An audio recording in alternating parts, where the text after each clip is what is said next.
ቤተክርስቲያናችን የምታስተምረን ትምህርት እኛ መማር የምንፈልገው አይነት እንዲሆን እንፈልጋለን። ብዙ ሰዎች ወንጌል መስማት ይፈልጋሉ። የእነሱን ሕይወት የሚነካ ነገር ሲሆን ግን ደስ አይላል። አንዳንዴ መምህር ገሌ ብለዋል እየተባለ ቅዱስ ሲኖዶስ የተናገረውን ሰዎች አይሰው፣ ቤተክርስቲያን የሰጠችውን መግለጫ አይሰው። እኔ መምህር ገሌ ብለዋል። የክርስቶስ አካል የሆነች ቤተክርስቲያን እየተናገረች መምህሩን ማስበል። ትንሽ እውቀት ያለው ሰው በተለይ ይታበያል። ሲማር ራሱ ለማወቅ አይደለም የሚማረው፣ ለግምገማ ነው። የንግግር ጥበብ ግምገማ ነው። ቁጭ ብሎ ዳኛ ነው። ጢሙን እያበጠረ የሚማር ሰው አለ። ጥሩ ነው የዛሬው ይላል። እንደዚህ አይነት ፈተና ውስጥ ከመግባት እግዚአብሔር ይሰውራል። ግን ሰው ልማር ካለ የመጨረሻ ኃጢአተኛ ከሚባለው ሰው መማር አለበትም ይችላል። አባ እንጦንስ ወደ ገዳም የገባው አንዲት ሴተኛ ዳሪ ነግረው ነው። ይገርማቸው። ምን ነግረው? ሴተኛ ዳሪ ገላዋን ስትታጠብ አያት። ከዛ እንደ አንቺ መነኩሴ እዚህ መነኩሴ መሆኔን እያየሽ እዚህ እየጸለይኩ መተሽ እዚህ ትታጠቢያለሽ አላት። ዞረችና መነኩሴ ከሆንክ ገዳም አትሄድም አለች።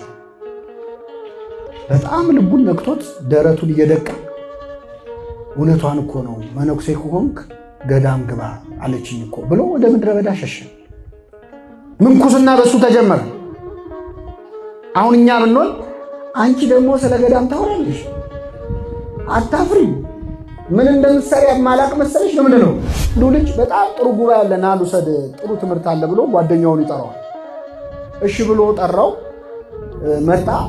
ትምህርቱ ሲጀመር መምህሩ ቀረና መርሃ ግብር መሪው ቀረ፣ ቆሟል፣ ተጨንቋል። በጣም ይጨነቃሉ መርሃ ግብር የሚመርሱ እና ምዕመናን በቃ መምህሩ ስላልመጣ አንድ የምወደውን ጥቅስ ላንብብላችሁና የዛሬው ጉባኤ ይጠናቀቃል።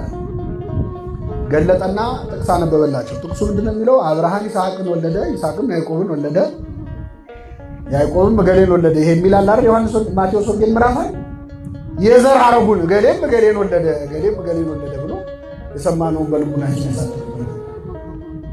አፈረ። አሁን እንደው ጥቅስ ቢጠፋ እንደው ሌላ ነገር አያነብም፣ እገሌ እገሌን ወለደ ይላል ብሎ በኋላ የተጋበዘውን ሰውዬ ሲያናግረው በጣም ልቡ ተነክቷል። ምኑን የነካ አለው? የእነዚህ ሁሉ ሰዎች ስም በመጽሐፍ ቅዱስ ከተጻፈ እግዚአብሔር እኔንም ያውቀኛል ማለት ነው። እኔንም ለካ ያውቀኛል።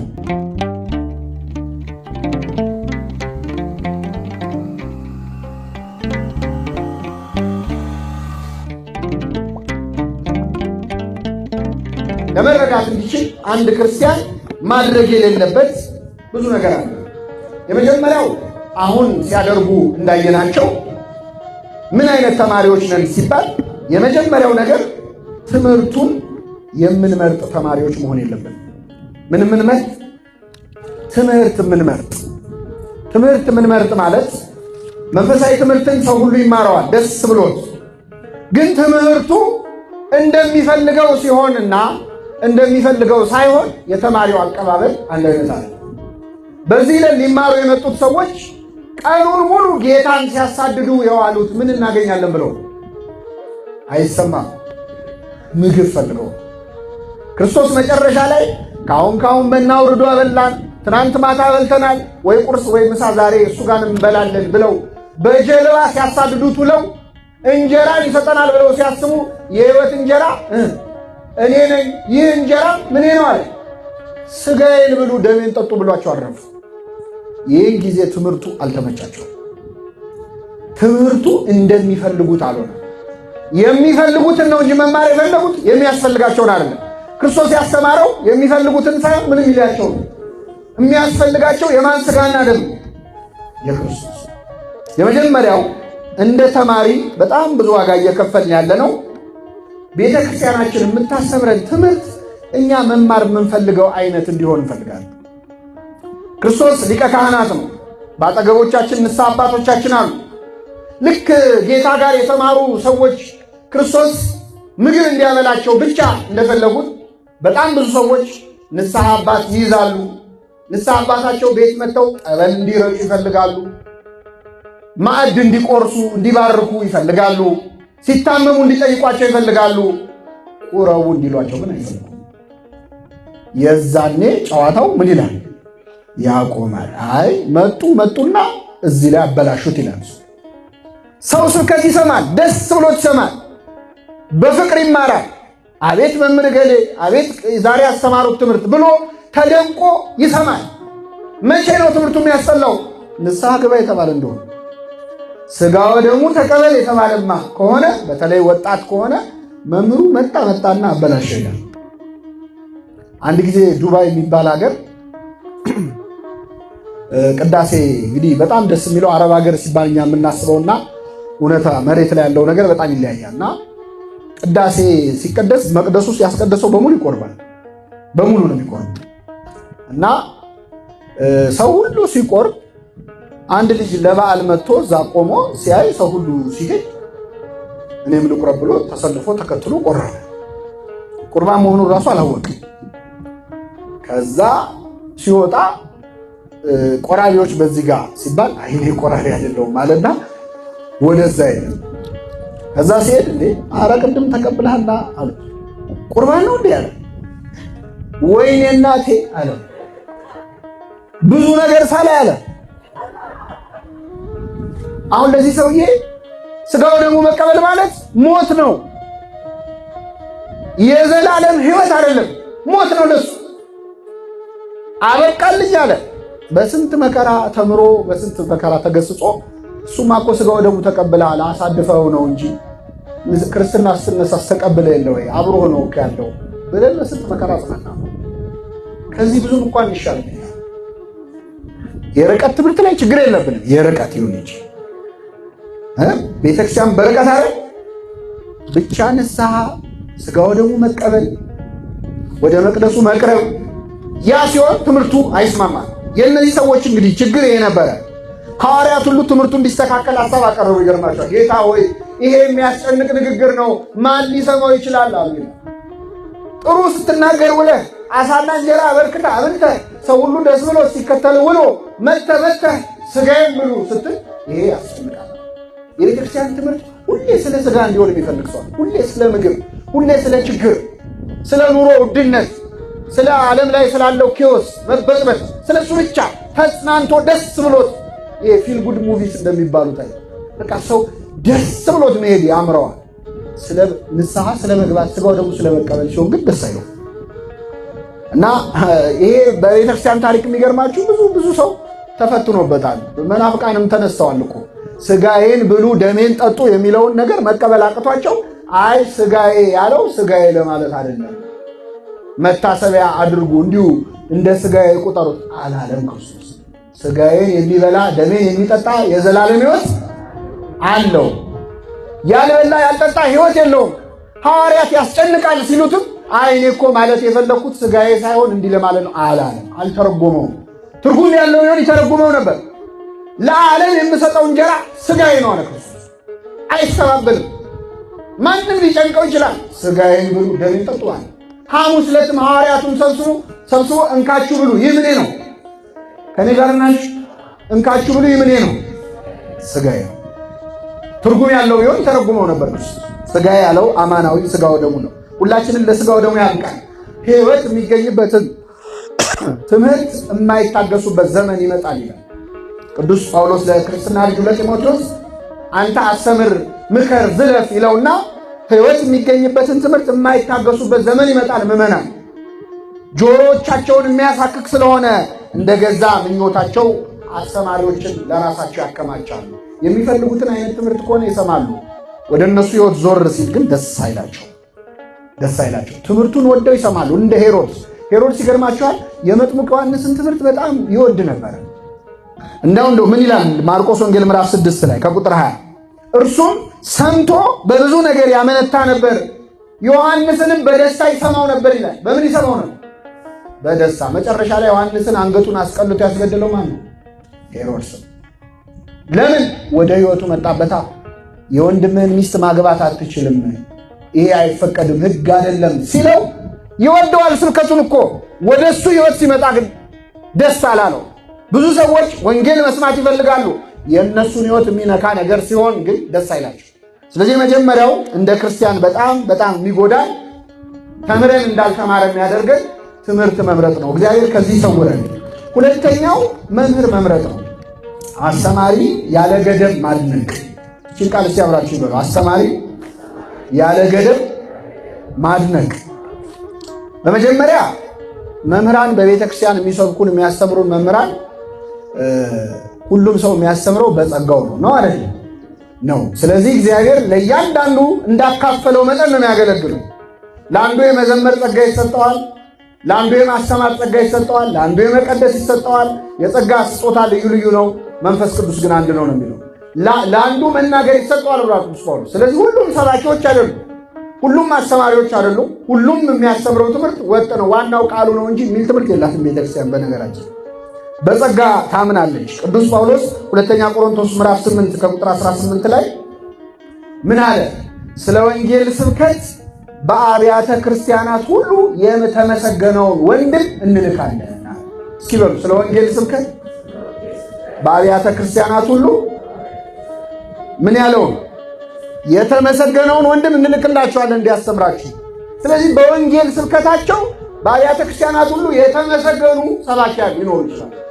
ጨርሶ የስብከት ጸጋ የለም፣ ሁሉም ሰው እኩል ያስተምር እያልን ያስፈልጋል። መምህራንን መውደድ ማክበር ያስፈልጋል። ይህንን አንክድም። ቅዱስ ዮሐንስ አፈወርቅ የተሰኘው በስብከቱ ነው። ምን ይላል? ጸጋ የሌለው የማስተማር ጸጋ የሌለው ሰው ቢያስተምርም ሕዝቡን አይጠቅምም። መንፈሳዊ እንኳን ቢሆን ጸጋው ከሌለው ግን ሊጠቅም አይችልም ብሎ ደግሞ ውዳሴ ከንቱ የሚሻ መምህር ከሆነ ደግሞ ጸጋው ኖሮትም ለሕዝቡ ሊጠቅም አይችልም። ያው ናቸው።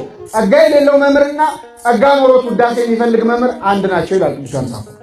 ስለዚህ መምህራንን መውደድ ማክበር፣ ትምህርታቸውን መስማት፣ እግዚአብሔር በእነሱ በኩል ይናገራል ማለት አይከለከልም። ችግሩ ምንድነው? ከገደብ በላይ ማድነቅ ሲመጣ አንዳንድ ሰው እኔ ከመምህር ገሌ ይቅርታ አድርጉልኝ ይላል። መጀመሪያ ይቅርታ አድርጉልኝ ከመምህር ገሌ ትምህርት ውጪ በፍጹም አይስማማኝ፣ እኔ በሱ ነው እግዚአብሔር ብዙ ነገር እኔ ያስተካከለው ይላል። ይሄ በጣም የተሳሳተ ነገር ነው። እንዲህ ማለት ምን ማለት መሰላችሁ? ለምሳሌ አንድ ሰው አይኑን ታመመ፣ ሐኪም ቤት ሄደ። የምን ሐኪም ነው የሚያክመው? አከመው፣ ዳነ፣ አይኑ በራ። የታመመው ተወው። በሌላ ቀን ጨጓራውን አመመው። ጨጓራውን ሲያመው ይቅርታ አድርጉልኝ እኔ ከዶክተር የአይን ሐኪሙ ማለት ነው ከሱ ውጭ ሌላ ሐኪም ይባላል? የጨጓራ ሐኪም አለ፣ የአይን ሐኪም አለ። የሙያ አይነት የተለያየ ነው አይደል? የጸጋ ስጦታ ምንድነው ይላል? ልዩ ልዩ ነው። በአንድ ሰው በኩል እግዚአብሔር የሆነ ነገር ስለተናገረ ሁሌ ያን ሰውዬ ካልሆነ ሌላ ሰው አልሰማም ማለት እግዚአብሔርን ጌታ ሆይ እባክህ በገሌ በኩል ካልሆነ እንዳታናገረኝ ማለት እንደዚህ ከማድረግ ይሰወራል። የኛ ብቻ ችግር እንዳይመስላችሁ። ቅዱስ ጳውሎስ በነበረበት ዘመን የቆሮንቶስ ምዕመናንም ችግር ነበር። አንደኛ ቆሮንቶስ ምዕራፍ 3 ቁጥር 4 ላይ በጣም አስቸግረው ነበረ። እንደ መንፈሳዊ ላናግራችሁ አልችልም፣ ምክንያቱም ገና ሕፃን ናችሁ ይላል ቅዱስ ጳውሎስ። ገና ሕፃናት አእምሮ ናችሁና ልገስጻችሁ ወደድኩ ይላል። እኔ የአጵሎስ ነኝ፣ እኔ የጳውሎስ ነኝ፣ እኔ የኬፋ ነኝ ትላላችሁ። ጳውሎስ ስለእናንተ ተሰቅሏልን? ኬፋ ስለእናንተ ተሰቅሏልን? ብሎ ይገስጻቸዋል። የምርም የቆሮንቶስ ምዕመናን ጳውሎስ አስተማራቸው። አጵሎስ ደግሞ ብዙ ቆይቶ አብሯቸው ብዙ ነገር መሰረት አስጥሏቸዋል። እና አጵሎስ የብሉይ ኪዳንን እውቀት በጣም ስለነበረው የገማልያል ተማሪ ነው። በጣም ተወደደ በሕዝቡ መሃል ማለት። ስለዚህ ሲወዱት ግማሾቹ እኔ የጳውሎስ ነኝ ማለት ጀመሩ፣ እኔ የኬፋ ነኝ ማለት ጀመሩ፣ እኔ የአጵሎስ ነኝ ማለት ጀመሩ። ስለዚህ ገሰጻቸው። ጳውሎስ ስለእናንተ ተሰቅሏልን ካለ በኋላ መጨረሻ ምንድን ነው ያለው? ሁሉም ጌታ እንደሰጣቸው መጠን ያገለግላሉ ይላል። ማን እንደሰጣቸው? እሱ የሰጣቸውን ያንን ያገለግሉት። እኔ ተከልኩ፣ አጵሎስ አጠጣ፣ እግዚአብሔር ያሳድግ ነበር ይላል። እኔ ተከልኩ፣ የወንጌል ተክል እኔ መጥቼ ተከልኩባቸው፣ አስተማርኳቸው። አጵሎስ ያጠጣ ነበር፣ ይንከባከብ ነበረ። እግዚአብሔር ግን ምን ይል ነበረ? ያሳድግ። የተማርነውንም የሚያሳድግልን እንድናፈራ የሚያደርገን ማን ነው? እግዚአብሔር ነው። እና አንዳንዴ መምህራንን መውደድ ከልክ ያልፍና ከሱ ውጭ ሌላ ሰው አልሰማም የማለት መጥምቁ ዮሐንስ ነው የገጥሞት ነበር። የመጥምቁ ዮሐንስ ደግሞ በጣም ይገርማል። በጣም ወደዱትና አንተ ክርስቶስ ነህ አሉት። በጣም ወደውት አንተ ክርስቶስ ነህ፣ ሌላ መሲህ አይመጣም፣ አንተ ነህ አሉት። መሰከረ፣ አልካደምም ይላል። መሰከረ፣ አልካደ። እኔ ክርስቶስ አይደለሁም ብያቸዋለሁ። ከኔ በኋላ የሚመጣው እኔ በውሃን የማጠምቀው እሱ በእሳትና በውሃ በመንፈስ ያጠምቃችኋል ካለ በኋላ ተጎንብሼ የጫማውን ጠፍር እፈታ ዘንድ ምን አይለኝም አይገባኝም። እንኳን እሱን ልሆን እኔ ክርስቶስን ልሆን። እንደውም ወንጌላውያኑ ተከፋፍለው ነው የጻፉት። አንደኛ ወንጌል ላይ ምን ይላል? የጫማውን ጠፍር እፈታ ዘንድ ይላል። ሌላኛው ወንጌል ምን ይላል? ተጎንብሼ የጫማውን ጠፍር እፈታ ዘንድ ይላል። ሌላኛው ወንጌል ደግሞ ጫማውን እሸከም ዘንድ ይላል። ወንጌላውያኑ ተከፋፍለው የጻፉት የዮሐንስን ትሕትና ነው። የአንድን ሰው ጫማ ለመሸከም እኔ ከቆምኩበት መጀመሪያ ምንድነው ማድረግ ያለብኝ? መልሱልኝ። ማጎንበስ። ከዛስ ጫማውን ምን ማድረግ? ከዛስ መሸከም። አውልቄ መሸከም አይደል? ስለዚህ ዮሐንስ የክርስቶስን ጫማ መሸከም አይገባኝም ሊል ፈለገና፣ ኧረ የምን መሸከም? ጫማውን ለመሸከም እንኳን የጫማውን ጠፍር ምን ማድረግ? ኧረ የምን መፍታት? ለመፍታት እንኳን ምን ማለት? ማጎንበስ አይገባኝም። እውነተኛ መምህር ማለት ይሄ ነው። እንደውም አንድ ጊዜ ተበሳጩና የመጥምቁ ዮሐንስ ተማሪዎች ክርስቶስን ከሰሱት ይላል። የክርስቶስ ተማሪዎች እየበዙ የዮሐንስ ተማሪዎች እያነሱ መጡ። ሲመጡ ምን አሉት? መምህር ሆይ አሉት የዮሐንስ ተማሪዎች፣ ያ በዮርዳኖስ ማዶ ያጠመከው አሉ። ያ የሚሉት ማንን ነው? ስሙን እንኳን አልጠሩም እኮ። ያ ዝኩ ቃለ ጸብዶ ይላል። ያ በዮርዳኖስ ያጠመከው ሕዝብ እየሰበሰበ ያስተምራል አሉ። ምን አለ መጥምቁ ዮሐንስ? ሙሽራይቱ ያለችው እርሱ ሙሽራ ነው አለ። ቆሞ የሚሰማው ሚዜው በሙሽራው ድምፅ ደስ ይለዋል። ሙሽራይቱን ይዞ የመሄድ መብት ያለው ማን ነው? ሙሽራው ነው። ሚዜው ስራው ሙሽራና ሙሽራይቱን ምን ማድረግ ነው? ማገናኘት ነው ወይስ አብሮ ጫጉላ ሽርሽር ይሄ? ሚዜ አብሮ ጫጉላ ይሄዳል? ማገናኘት። እኔ ሚዜ ነኝ አለ። ምዕመናን ሙሽራይቱ ናቸው። ቤተክርስቲያን ሙሽራይቱ ነች። ክርስቶስ ሙሽራው ነው። ሙሽራይቱ ያለችው እርሱ ሙሽራው ነው። እኔ ሚዜ ነኝ።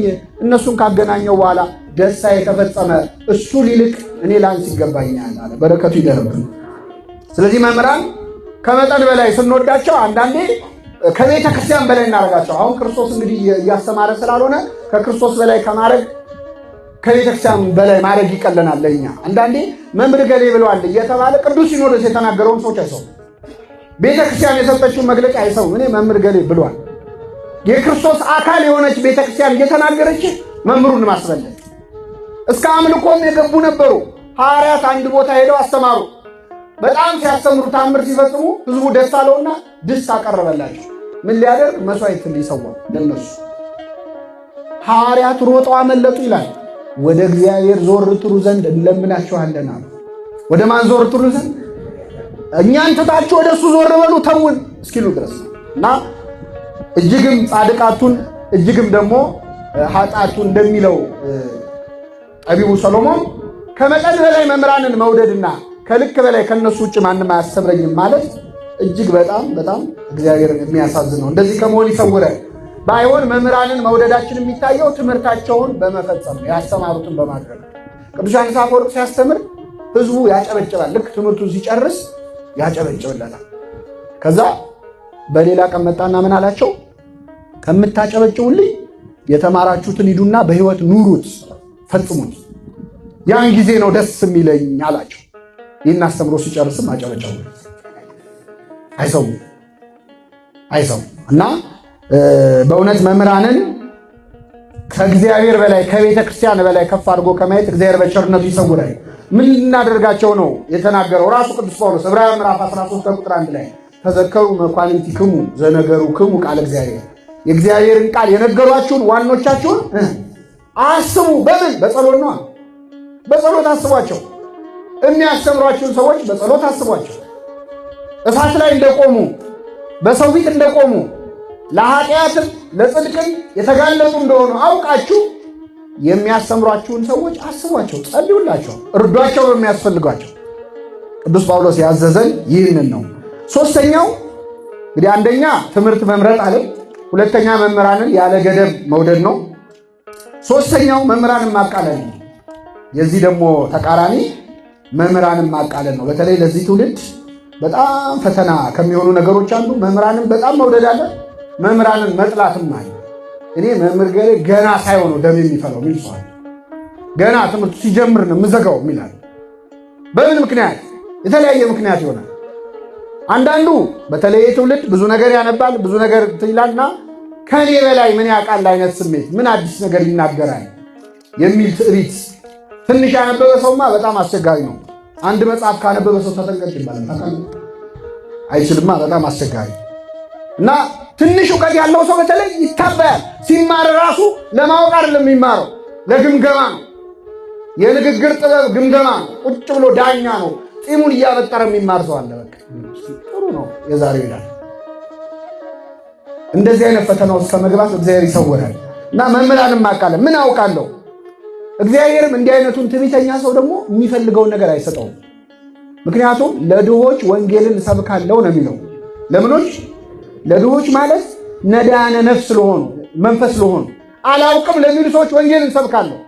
ይሄ በስጋ በገንዘብ አይደለም፣ ድህነት ነፍሳቸውን ድሃ ያደረጉ ትሑታን እግዚአብሔር ምን ይናገረኝ ይሆን ብለው ልባቸውን ለከፈቱ ወንጌልን እሰብካለሁ ይላል ክርስቶስ። ለትዕቢተኞች ግን አይሰብክላቸው። ስለዚህ የምትማረው ትምህርትን በትህትና ካልተማርከው ከትምህርቱ ላይ 100 ችግር ሰምተህ ትሄዳለህ። ትዕቢተኛ ከሆንክ ትሑት ከሆንክ ግን ልብ ተነክቶ ተሰብሮበት ይሄዳል። እግዚአብሔር በፈለገው መስራት ይችላል አይችልም? አንድ ጊዜ ምን ሆነ? ብፁዕ ወቅዱስ አቡነ ቄርሎስ የተባሉ ፓትርያርክ በረከታቸው ይደርብን አንድ ቤተክርስቲያን እያስተማሩ ሁለት ሰዎች ያልፋሉ በመንገድ ምዕመናን ናቸው እና አንደኛው ፕሮፌሰር ነው፣ ዩኒቨርሲቲ ፕሮፌሰር፣ ሌላኛው ደግሞ እንዲሁ ቤተክርስቲያን የሚያዘወትር ሰው ነው እና ና እንግባና እንማር ሲለው አይ እኔ ከመሃይም ጳጳስ ምን አገኛለሁ አለ። እሱ ፕሮፌሰር ስለሆነ ንቆ ማለት ነው። ግድ የለም ብሎ የግድ ብሎ አስገባው። እኛ አባት እንግዲህ ቅዱስ አባት ናቸው፣ ብዙ ተአምራት ሁሉ እስከ መፈጸም የደረሱ እና አስተምረው ጨረሱ።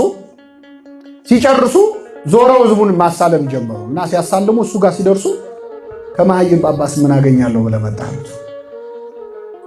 መቅደስ ውስጥ እያስተማሩ በተሰጣቸው ጸጋ የተናገረውን ሰምተዋል። በረከታቸው ይደርብህ።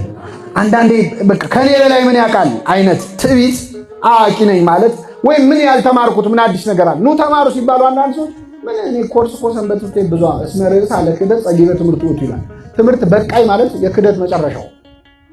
አንድ ሰው በቃ አውቃለሁ መጽሐፍ ቅዱስን እኮ እኔ ከኦሪት ዘፍጥረት እስከ ዮሐንስ ራእይ በልቼዋለሁ የሚል ሰው አለ። እግዚአብሔር ያሳያቸው። እንደዚህ የሚል ሰው አላወቀውም መጽሐፍ ቅዱስ። እያወቀው ስትመጣለው እያላወቀው የምትመጣ አምላክ ነው እግዚአብሔር። የበለጠ ስታነብ የበለጠ ስትማር ለካ እንዲህ ረቂቅ ነህ እያልክ የምታደንቀው እንጂ የምትታበይበት አምላክ አለ። እኛ ግን እውቀታችን ውስን ስለሆነ እንታበያለን። ልማር ካለ ግን ሰው አይደለም ከኔ አይነቱ ሰባኪ ቀርቶ ዝቅ ካለ ከዛም ከወረደ ሰው ከሰው ሳይሆን ከትልም የተማሩ አሉ። እነ ቅዱስ ያሬድ ነው። ቅዱስ ያሬድ ሰባቴ ስትወጣ ስትወርድ አይቶ የተማረው ከምንድን ነው? ከትል። አሁን እኛ ምን እንማራለን? ከትል በእርግጠኝነት በሆነ ነገር ወደታች አውርደ ጭፍልቅ ምንድነው 10 የምትመላለስብኝ ነው የምትለው። እሱ ግን ተማረ። ልብ ላለው ሰው ከትል ይማራል ለካ። በለዓም የተማረው ከአህያ ነው። ከአህያ እግዚአብሔር ያሳየ። እንዲሁም ተናግራ ማታውቅ አህያ እግዚአብሔር አናገረ። ምን ይላል ቅዱስ ጴጥሮስ ይህን ሲናገር? ቃል የሌለው አህያ በሰው ቃል ተናግሮ የነቢዩን እብደት አገደ። እስከዛሬ የምትቀመጥብኝ አህያ አይደለው? ለምን ትመታኛለህ አለችው። ስላላገጥሽብኝ ነው። ሰይፍ በእጄ ቢኖር ኖሮ ገልሽ ነበር አላት። ትንሽ የሚገርመው መልስ መስጠቱ። ይሰጣል ለአህያ መልስ። አሁን ውሻ ሄዳችሁ እንዴት አመሻችሁ ብል እግዚአብሔር ይመስገን ትላለህ። በለዓም ደንድኗል። ጭራሽ ያብራራል። እንደ ቤት ሰራተኛ ቆጠራት እኮ። እስከዛሬ ልማዴ ነው ስትለው አይ እስከዛሬ እንኳን እስከዛሬ ተናግራ ታውቃለች? አታውቅም። እንዲህ ልብ ሲደፈን እንደዚህ ነው። ግን እግዚአብሔር ልናገር ካለ አህያን ይጠቀማል፣ ትልን ይጠቀማል። አይደለም ያንተ አይነቱን ሰው በአርአያ ሥላሴ የተፈጠረው ሰው። ስለዚህ ማንም ቢያስተምር ያስተምረኛል የምንልበት ስና እግዚአብሔር ያድነን። በእውቀት በእድሜ ከኛ ያነሰን ሰው መምህር ሊያደርግ ይችላል። ኢየሉጣን ለሰማዕትነት ያበቃል የ3 ዓመቱ ሕፃን ማን ነው? ቂርቆስ ነው። ሕፃን ነው። ሕፃኑን ያናግራል። ቅዱስ ያዕቆብ ዘስሩግ ሕፃን ሆኖ ነው የሰበከው። ቅዳሴ ላይ ሮጦ ገባ። ቁርባን ላይ ሮጦ ሲገባ ጳጳሱ እየቀደሰ ነበረ። ሲያየው ሕፃኑን ተዉት መንፈስ ቅዱስ ጠርቶት ነው ብሎ በጽዋው ደሙን አቀበለ። ከዛ ልክ ሲጠጣ አንሰ እፈርህ ሰለስተ ግብራተ 3 ነገር ያስፈራኛል አለ ሕፃኑ። ስንት ነገር ያስፈራኝ? አንደኛው ነፍሴ ከሥጋ የምትለይበትን ቀን ሳስብ እፈራለሁ። ሁለተኛው በእግዚአብሔር ዙፋን ፊት ለፍርድ የምቆምበትን ቀን ሳስብ እፈራለሁ። ሁለተኛው። ሶስተኛው ወደ ሲኦል ወርድ ይሆን ወደ ገነት ገባ ይሆን በግራ ቆም ይሆን በቀኝ ቆም ይሆን የሚለውን ሳስብ እፈራለሁ። ሶስቱ ነገር ያስፈራኛል አለ ሕፃኑ ያዕቆብ። ካህናቱ አለቀሱ። እግዚአብሔር በዚህ ሕፃን አድሮ ገሰጸን አሉ። ልማር ላለ ሰው ምንም እውቀት የሌለውን ሰው ተጠቅሞ እግዚአብሔር ማስተማር ይችላል አይችልም? እግዚአብሔር ሁላችንም በቸርነቱ ያስተምረን። አንዳንዴ ደግሞ በምግባር ሰባኪውን ምንንቀው በእውቀቱ ወይ በትምህርቱ ብቻ በምግባር ምን እኔ አላውቀውም እንደ የምንለው ሰው አሁን እሱ እንደ ያስተምራል አፍርም የምንለው ሰው በዚህ ምግባሩ በዚህ ህይወቱ በተለይ ቀረብ ያልነው ሰው የምናውቀው ሰው ከሆነ በጣም እንቸገራለን። ይሄ የአይሁድ ጸባይ ነው። ይገርማቸዋል። አይሁድ አይነ ስውር ሆኖ የተወለደው ሰው ሲናገራቸው ምን አሉ? አንተ ሁለንተና በኃጢአት ተወለድክ፣ አንተኛን ታስተምራለህ አሉት። በኃጢአት የተወለድክ ሰውዬውን አንተኛን ታስተምራለህ አሉ። እኔ አላቅሽም የምንላቸው ቃለ እግዚአብሔር ቢናገሩ የማንሰማቸው ሰዎች ግን ሰው ልማር ካለ የመጨረሻ ኃጢአተኛ ከሚባለው ሰው መማር አለበትም ይችላል። አባ እንጦንስ ወደ ገዳም የገባው አንዲት ሴተኛ ዳሪ ነግረው ነው። ይገርማቸው። ምን ነግረው? ሴተኛ ዳሪ ገላዋን ስትታጠብ አያት። ከዛ እንደ አንቺ መነኩሴ እዚህ መነኩሴ መሆኔን እያየሽ እዚህ እየጸለይኩ መተሽ እዚህ ትታጠቢያለሽ አላት። ዞረችና መነኩሴ ከሆንክ ገዳም አትሄድም አለች። በጣም ልቡን ነክቶት ደረቱን እየደቃ እውነቷን እኮ ነው መነኩሴ ከሆንክ ገዳም ግባ አለችኝ እኮ ብሎ ወደ ምድረ በዳ ሸሸ። ምንኩስና በሱ ተጀመረ። አሁን እኛ ብንሆን አንቺ ደግሞ ስለ ገዳም ታወራለሽ አታፍሪም? ምን እንደምትሰሪ የማላቅ መሰለሽ? ለምንድን ነው በዝሙት ነው የምትደራደረው? ስለ ድንግልና ሕይወት አንቺ ምን አገባሽ? ስለ ንጽህና ደግሞ ለኔ ልትነግሪ ነው አላለም። የእሷን ምግባር አይደለም ያየው፣ የራሱን ድክመት። ቅዱስ ኤፍሬም ሶርያዊ ሶርያ ከተማ ውስጥ ሲገባ አንዲት ሴት እርቃኗን ሆና እየዘፈነች እየደነሰች ሰው ከቦ ያጨበጭባል። በጣም ሰው ደስ ብሎት ቅዱስ ኤፍሬም አይቶ አለቀሰ። ምን ሆነ ነው ያለቀስከው አሉት። ይቺ ሴት ታዳሚዎቿን ያስደሰተችውን ያህል እኔ ፈጣሪን አስደስቼው አላውቅም። እግዚአብሔር ያሳያል። ይማራሉ ከማንም። እኛ ሰውየው መርምረን የንጽህና ሰርተፊኬት እስክናገኝ እንጠባበቃለን። ከዘማዊው ካመንዝራው ይማራሉ አባቶቻቸው። ተምረው ቅድስና ደርሰዋል። ይሄው አባት ቅዱስ ኤፍሬም አንድ ቀን ደግሞ አንዲት ሴት አፍጣ ታየዋለች። በጣም ስታየው አፈረና አጎነበሰ። መልሶ ሲያያት ታየዋለች። መጨረሻ ላይ አለቅ ስትለው አንቺ አታፍሪም እንዲህ አላት። ምንድን ነው የምታይኝ አላት። አይ እኔ የተፈጠርኩት ከወንድ ነው፣ አንተ የተፈጠርከው ከመሬት። ወንድ የተፈጠረው ከምንድን ነው? ከመሬት ነው። ስለዚህ አንተ ከመሬት ነው የተፈጠርከው፣ መሬቱን እኔ ከአንተ ነው የተፈጠርኩት። ማንን አያለ። ሴቶች ማስታወሻ ያዛችሁ።